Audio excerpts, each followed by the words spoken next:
여러분, 숫자 하나만 기억하세요. 14%. 한 달 만에 증발한 금값입니다. 온스당 5,200달러를 찍으며 역대 최고가를 경신했던 금이 불과 한 달 만에 4,560달러까지 곤두박질 쳤습니다. 7거래일 연속 하락입니다. 하루도 쉬지 않고 떨어졌다는 뜻이죠. 은도 마찬가지입니다. 온스당 74달러 아래로 주저앉으며 한 달 최저치를 기록했습니다. 지금 이 순간에도 전 세계 투자자들의 계좌에서 돈이 빠져나가고 있습니다. 여기서 이상한 점을 눈치채신 분 계신가요? 지금 중동에서 전쟁이 벌어지고 있습니다. 진짜 전쟁이요? 미국과 이스라엘이 이란을 공습했고 호르무즈 해협은 사실상 봉쇄됐습니다. 전쟁이 터지면 금이 오른다. 이건 투자 안 하는 사람도 아는 상식이잖아요. 그런데 현실은 정반대입니다. 전쟁은 터졌는데 금이 폭락하고 있습니다. 상식이 통째로 뒤집어진 겁니다. 솔직히 말씀드리겠습니다. 지금 금을 들고 계신 분들 불안하시죠? 한 달 전만 해도 역시 금이 답이야 라고 생각하셨을 겁니다. 뉴스마다 사상 최고가 경신이라고 떠들었으니까요. 그때 금을 사신 분도 계실 겁니다. 은을 사신 분도 계실 거고요. 그런데 지금 계절을 열어보면 매일 녹아내리는 숫자를 마주하고 계실 겁니다. 온스당 수백 달러가 사라졌습니다. 한국 금 시세로 따져도 순금 한동 기준으로 불과 보름 사이에 수만 원이 빠졌습니다. 내 돈인데 손 쓸 틈도 없이 빠져나가는 거죠. 비유 하나 드리겠습니다. 태풍이 몰아치고 있다고 상상해보세요. 바깥은 난리가 났습니다. 그래서 여러분은 가장 튼튼하다는 방공호로 들어갔습니다. 그게 금이었습니다. 그런데 문을 닫고 안심하려는 순간 방공호 벽에 금이 가기 시작합니다. 물이 새어 들어옵니다. 가장 안전하다고 믿었던 곳이 오히려 무너지고 있는 겁니다. 지금 금시장에서 벌어지고 있는 일이 정확히 이겁니다. 안전자산이라 불리던 금이 가장 위험한 자산이 되어버린 겁니다. 그런데요, 저는 이 폭락이 단순한 조정이 아니라고 봅니다. 지금 이 순간 금시장 뒤에서는 3개의 폭탄이 동시에 터지고 있습니다. 하나만 터져도 시장이 흔들리는데 3개가 한꺼번에 터졌습니다. 이걸 모르면 다음에 올 더 큰 파도에 휩쓸릴 수 있습니다. 그 첫 번째 폭탄, 50년 만에 되살아난 악몽부터 이야기해보겠습니다. 50년 전이라고 하면 감이 잘 안 오시죠? 1973년입니다. 그해 중동에서 전쟁이 터졌고 아랍 산유국들이 석유 수출을 끊어버렸습니다. 유가가 4배로 뛰었습니다.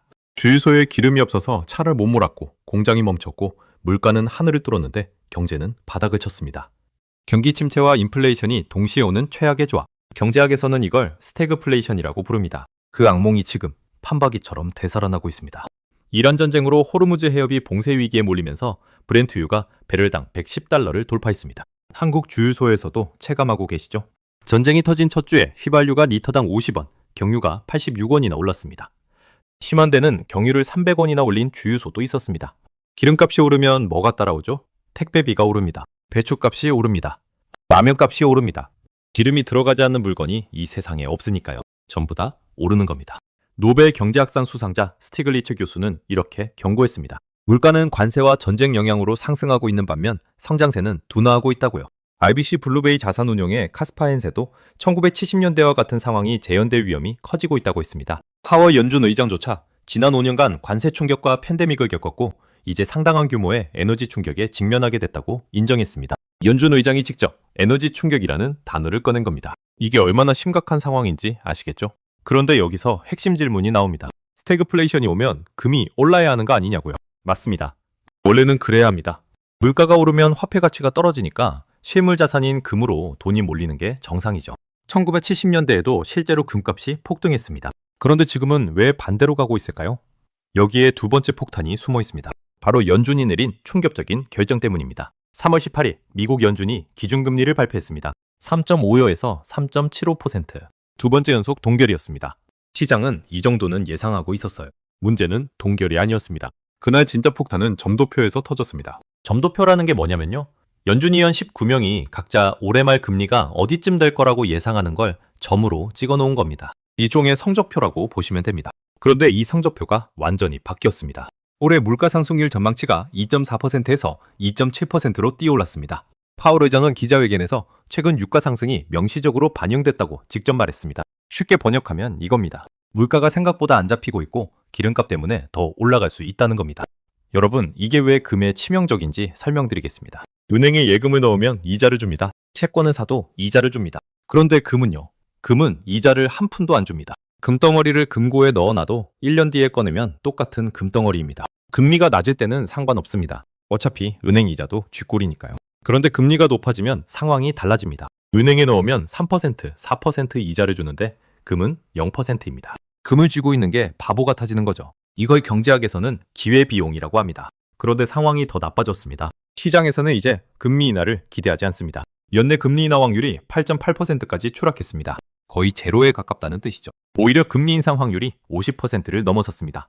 이자를 깎아줄 줄 알았던 은행이 되려 이자를 더 올리겠다고 한 겁니다. 이러니 금에서 돈이 빠져나가는 게 당연한 거죠. 연준의 매파 선언 한 방에 금의 매력이 바닥으로 떨어진 겁니다. 그런데 금에게는 설상가상으로 동시에 또 다른 적이 나타났습니다. 달러입니다. 전쟁이 터졌는데 전쟁 당사국의 화폐가 오히려 강해진 이 기묘한 현상의 비밀을 지금부터 풀어보겠습니다. 전쟁이 나면 그 나라 돈의 가치가 떨어지는 게 상식입니다. 러시아가 우크라이나를 침공했을 때 누브라가 폭락했던 거 기억하시죠? 그런데 이번에는 정반대 현상이 벌어지고 있습니다. 미국이 전쟁을 하고 있는데 달러가 오히려 강해지고 있습니다. 11월 이후 최강세를 기록하고 있어요. 왜 그런 걸까요? 답은 석유에 있습니다. 전 세계 석유 거래는 달러로 합니다. 사우디에서 기름을 사든 아프리카에서 기름을 사든 결제는 달러입니다. 그런데 유가가 배럴당 110달러를 넘어섰잖아요. 기름을 사려면 달러가 훨씬 더 많이 필요해진 겁니다. 전 세계가 달러를 구하려고 난리인 상황이 된 거죠. 수요가 폭증하니까 달러 가치가 치솟는 겁니다. 여기서 시소를 하나 떠올려 보세요. 한쪽에 달러가 앉아 있고 반대쪽에 금이 앉아 있습니다. 달러 쪽이 무거워지면 금 쪽이 올라가야 할 것 같죠? 아닙니다. 반대입니다. 금의 가격표가 달러로 매겨져 있기 때문에 달러가 강해지면 금 가격은 상대적으로 내려갑니다. 같은 금덩어리인데 달러가 비싸지니까 금이 싸 보이는 겁니다. 한국에서 봐도 마찬가지입니다. 원달러 환율이 치솟으면서 달러로 금을 사는 비용이 더 커졌습니다. 이중으로 손해를 보는 구조인 거죠.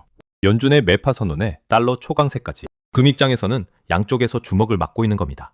한쪽에서는 금리가 올라 매력이 사라지고 다른 쪽에서는 달러가 강해져 가격이 눌리고. 그런데 이 두 방의 주먹보다 더 무서운 세 번째 이격이 남아 있습니다. 이게 진짜 금폭락의 결정타였습니다. 여러분, 지금부터 하는 이야기가 이 영상에서 가장 중요한 부분입니다. 주식, 채권, 금. 이 세 가지는 보통 시소처럼 움직입니다. 주식이 빠지면 안전자산인 채권이나 금으로 돈이 갑니다. 금이 빠지면 채권이 받쳐줍니다. 어딘가는 오르고 어딘가는 내리는 게 정상이에요. 그런데 지금 세 개가 동시에 빠지고 있습니다. 주식도 빠지고 채권도 빠지고 금도 빠집니다. 3주 연속 동반 하락입니다. 2023년 8월 이후 처음 있는 일이에요. 이게 무슨 뜻이냐면요. 투자자들이 뭔가를 사는 게 아니라 전부 다 팔고 있다는 겁니다. 주식도 팔고 채권도 팔고 금도 팔고 오직 현금, 그것도 달러 현금만 쥐려고 하는 겁니다. 공포가 이 정도 수준까지 올라온 겁니다. CNN 공포 탐욕 지수를 보면 명확합니다. 이 지수가 17까지 추락했습니다. 극단적 공포 구간에 진입한 겁니다. 이란 전쟁이 터진 이후 처음입니다. 왜 이런 일이 벌어지냐면요. 마진콜 때문입니다. 마진콜이 뭐냐? 빚을 내서 투자한 사람한테 증권사에서 전화가 옵니다. 계좌 잔고가 부족합니다. 돈을 더 넣던지 아니면 가지고 있는 거 팔아서 메우세요. 주식이 폭락하면서 마진콜을 받은 투자자들이 손실을 메우려고 금까지 던지는 겁니다. 금이 싫어서 파는 게 아닙니다. 당장 현금이 필요하니까 파는 겁니다. 안전자산이고 뭐고 살아남으려면 뭐라도 팔아야 하는 상황인 거죠. 2004년 금융위기 때도 똑같은 일이 벌어졌습니다. 리먼 브라더스가 터지고 주식이 폭락하면서 금도 같이 빠졌습니다. 2020년 코로나 초기에도 마찬가지였어요. 금이 안전자산이라면서요? 맞습니다. 평소에는 안전자산입니다. 그런데 진짜 공포가 오면 안전자산도 팔립니다. 안전보다 생존이 먼저니까요. 항공모가 아무리 튼튼해도 숨쉴 공기가 없으면 밖으로 뛰쳐나가야 하는 것과 같은 이치입니다. 바로 이겁니다. 세 번째 폭탄의 정체는 유동성 위기입니다. 시장 전체에서 현금이 말라가고 있는 겁니다. 그리고 이 세 개의 폭탄, 연준의 매파 선언, 달러 초강세, 유동성 위기가 동시에 터지면서 금은 역사적인 폭락을 맞이한 겁니다. 그렇다면 이 폭풍은 언제 끝나는 걸까요? 바닥은 도대체 어디인 걸까요? 자, 여기서 겁에 질리신 분들 잠깐 심호흡 한번 하시죠. 숫자를 하나 더 보여드리겠습니다. 금값이 한 달 만에 14% 넘게 빠졌습니다. 맞습니다. 그런데요, 1년 전과 비교하면 여전히 48% 이상 높은 수준입니다. 1년 전 금값이 얼마였는지 기억하세요? 온스당 3,000달러대였습니다. 지금 4,500달러대에서 폭락이라고 난리인 거예요. 오유는 더합니다. 1년 전보다 무려 124%나 높은 가격에서 빠지고 있는 겁니다.